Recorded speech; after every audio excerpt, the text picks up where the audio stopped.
How easy it is, how simple a journey when there is finally nobody in your way to stop you. The small group of 3 teenagers and a young disabled man who had been in the camp in Calais for several months simply picked up their stuff, got on the Eurostar train, sat for an hour and then got off again in London. Within an hour they were being greeted privately by their relatives who were already living in Britain. In a nearby cafe, the brother of one of the teenagers could barely contain his excitement at the prospect of being able to look after his little brother again. I want to provide my brother with all the affection he's missed out on by being on his own for so long. I just want to make up for all the time he was alone, so he never lives another day by himself ever again. This only happened at all because of the work of an activist group called Citizens UK. One of their number gave up her job and took up residence in Calais, where she goes about trying to find children who have relatives in Britain.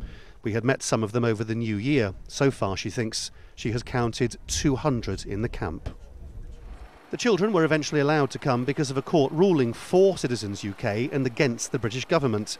It had argued that the children should seek asylum in France and then try to get transferred to Britain.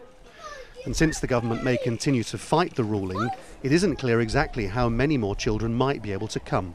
It's worth bearing in mind that all this has happened despite, rather than because of, the actions of the British government in allowing refugee children to be with their carers. But nonetheless, it does demonstrate that the UK still has an independent legal system, and that could have ramifications in other European countries as well.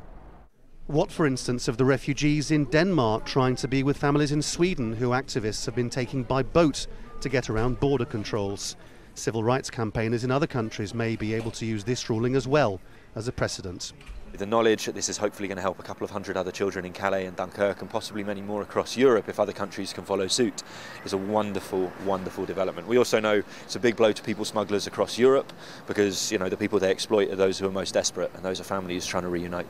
It is, however, no help to the thousands of other refugees and migrants still stuck in northern France without families already in the UK. But all the same, this was a night of celebration for the activists trying to prove the UK retains a way of looking after the vulnerable.